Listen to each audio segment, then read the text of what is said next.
back, everybody. Welcome back to Words With Wayman. I am your host, Matt Wayman. Thank you all for joining me. This is episode 3, everybody.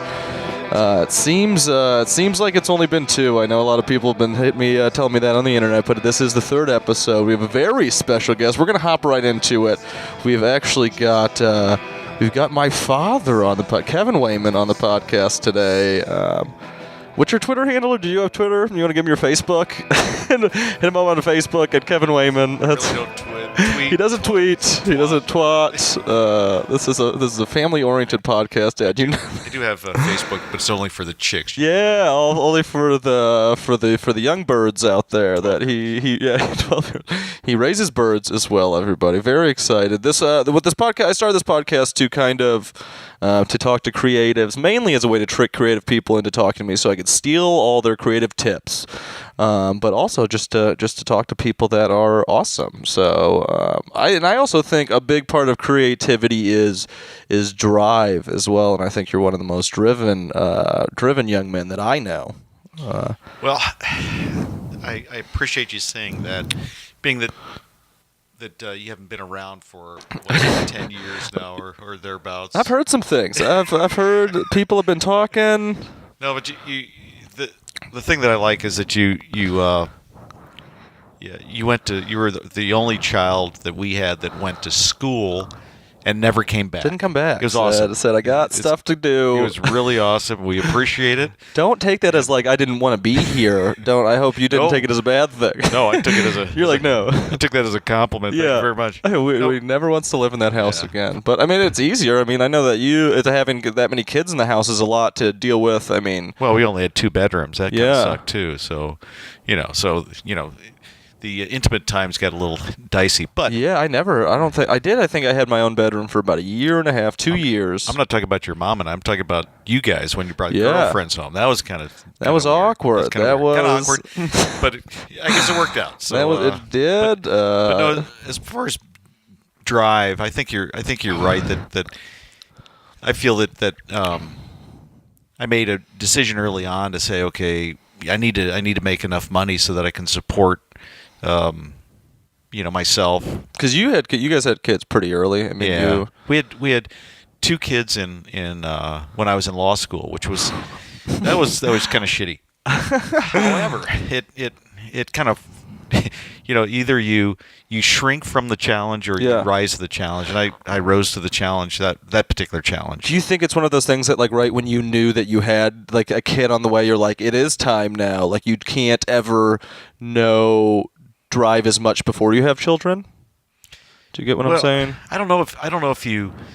I think there's a switch. I think some folks identify that I've got a child on the way and I better, it's the time, it's the right time. But I think with children, there is no right time. Quite frankly, it's like children are the worst financial investment ever. Oh, absolutely. But for everything else, it's remarkable. But hopefully maybe they grow up to have a podcast that they run that you can be on when if you look at my diary, that's which I do. I do. When I was 12, that's what I want, a child that has a podcast. He saw podcasts before there were podcasts. That was probably 20 years before podcasts. That was pre-computers, which is kind of a forward thinker there. You always had it. But no, I think there's really no time that you is good to have children, but when you do have them, you make the decision. It's like, okay, now I've got to not only provide for myself and for my wife, and your mom was thrown in too, but also to provide for the kids, and so I think that increased the commitment to finish school, to do it right, and to then when I started working to work ethically and work honestly. Yeah, because if everybody out there doesn't know, he is a fantastic lawyer. I guess you did mention that earlier. I just said law school, so I could have done that and failed. Well, and also choose. I mean, when you choose to work ethically, chooses what type of law that you get into after you get out of law school, which workers' comp, helping people out. That's right, and I think I traced that particular desire back to when I was really young. I always wanted to help kind of like the underdog, and so Do you think that stems from you moving around a lot as a child and probably being an underdog to no begin doubt, with? no doubt. I think it comes from that, no doubt, because I was always like the new kid. Yeah. We'd move every 2 years and always be the new kid in the block, and it'd be like, okay, so whenever new kids came in, either I embraced them or I beat the shit out of them. It's either or. It depends on how they responded. Well, yeah, and I think back then, I mean, you were really, really into sports and athletics and like that, and that was kind of the way that you proved that you could hang with the new kids, I'm sure. That's true. That's true. I did a lot of.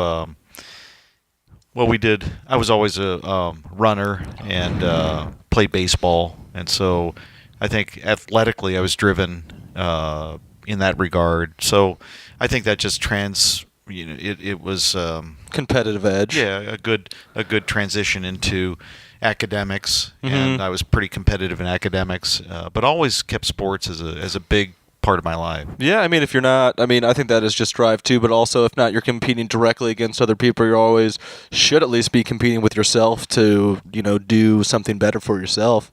That's true. Or then when you have kids into the mix, I mean, you have to, make a lot more money and actually just put your head down for years. Yeah, and I was never the one to shy away from a challenge, but also I always wanted to do things 100%, never do anything halfway. So if you look at anything that I pick up now, it's like I'm doing 100%. Oh, I always knew that. I mean, whenever you get you're a man that switches hobbies quite regularly. But whenever you do get into the hobbies, it is 110, and you do it the right way as opposed to just jumping in halfway. Even if some of them don't stick. I mean, you did that. You tried the dog breeding thing for a while out back. That didn't work out. Well, they didn't like the handsy. And the neighbors liked it too much, which is a little weird. I was hands-on with the dogs. They didn't really care for that. They didn't care for it. Neither did the Humane Society, which is why they actually shut that ring down. That's right. Apparently, our house isn't zoned for that type of thing. It's not zoned for dog fighting, so it was not Which cool. was the problem and also the solution to. Yeah, that's true. Just like alcohol. It's always the problem, but it's always the solution. But I mean, if you're going to do something, you should jump in. I mean, 100%. I think if you put all 100% in, then you can never be ashamed at really what you get out of it.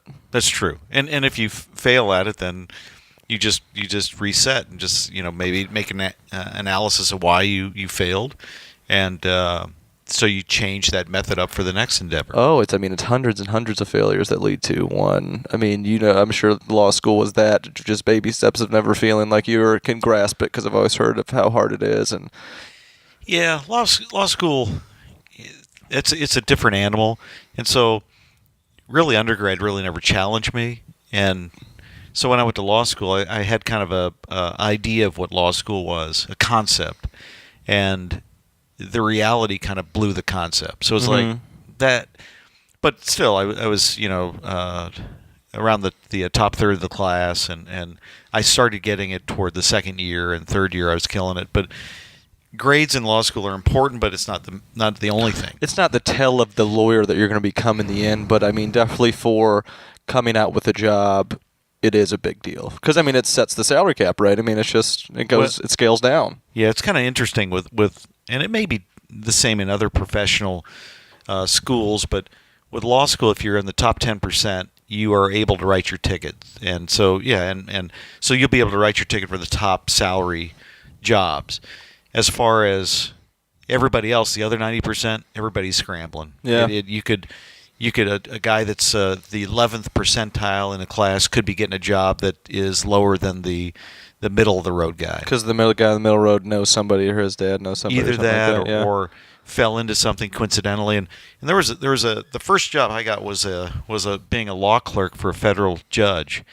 I actually remember him. It was you met Judge him. Harper, wasn't it? He was a cool dude. He was a cool old dude. He's like 82. He's appointed by Judge President Truman. Crazy. Four times, and so yeah, they I guess it's because when you're going through re-election, they didn't feel that Truman was going to win the election, and so they'd never pass on him or signed him up. So on the fourth time, it took, but that dude was my first job, and he was very I guess he was really gruff and rough. But he said something. He said, 80% of what you do as a lawyer is going to be based on being at the right place at the right time. Mm-hmm. So that only leaves 20% of either intelligence, connections, or whatever. The other 20%, drugs. Alcohol. Yeah, something to do. But isn't that funny that I think he's true. I think he's right. 80%. You think even after all your years in there? Yeah, because it's being in the right place at the right time. To get that job with them, I was in the right place at the right time. I spoke with a. I think luck is only comes with preparation though a lot of the time. This one didn't.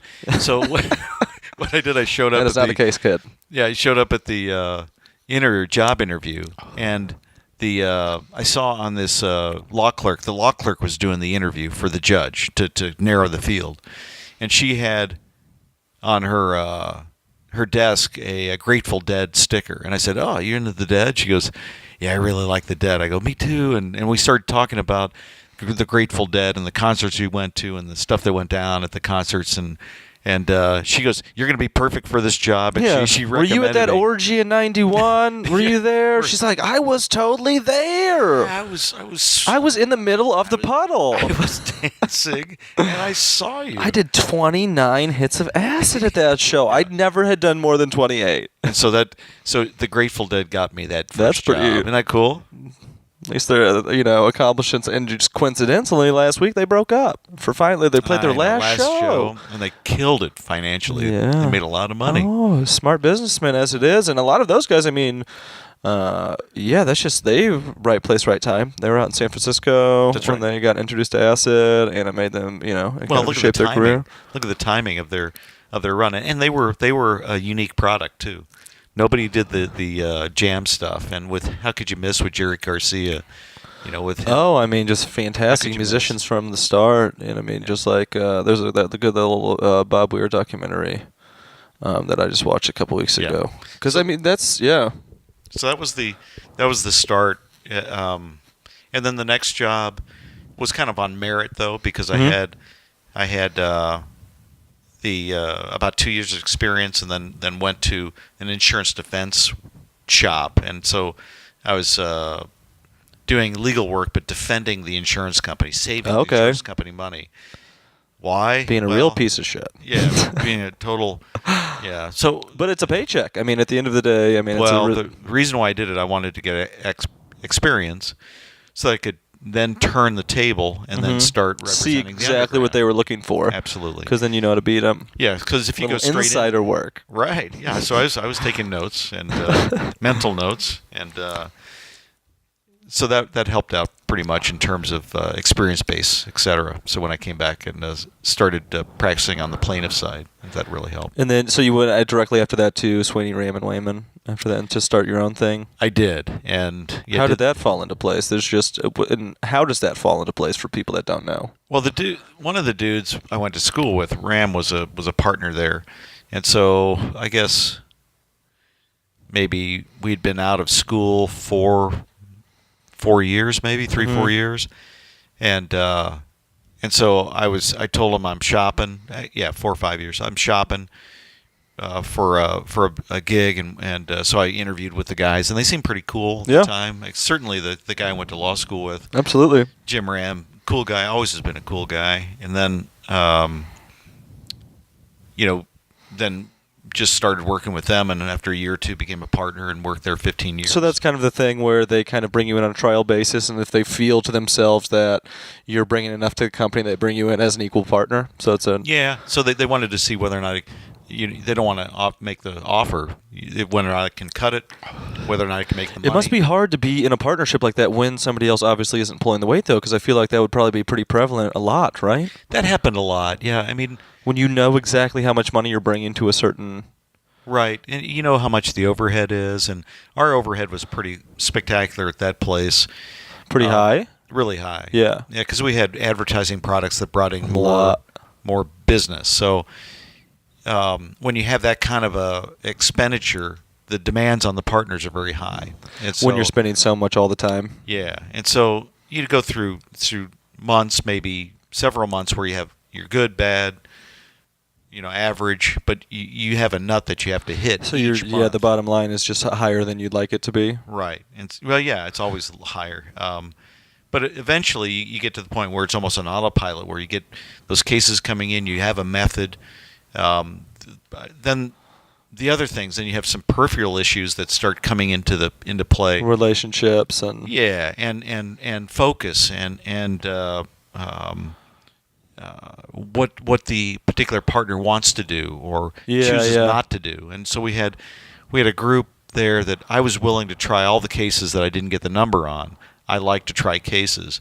There's one partner that did not want to try cases. And that's which is how you make money, right? No, you make most of your money in settlement. About 80 to 85% of your cases will settle. The other 15% that do not, in my view, you should be trying. And so that's where you get experience. That's where if somebody looks at your history and they say, well, that dude's willing to try that case, I'm going to pay him more money or pay him money on this case.